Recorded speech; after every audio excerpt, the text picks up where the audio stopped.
साहब बेटियां तो बेटियां होती है। बेटियां जब ससुराल चली भी जाती है तो वहां पर बैठे बैठे फिर भी माता पिता की चिंता में डूबी रहती है।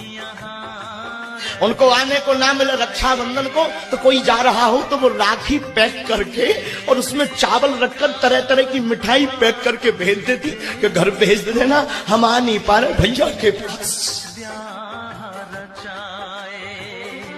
बुरा मत मानना, बेटियां तो बेटियां होती हैं। और सच कह बे, बेटियां श्राप नहीं, बेटियां वरदान है।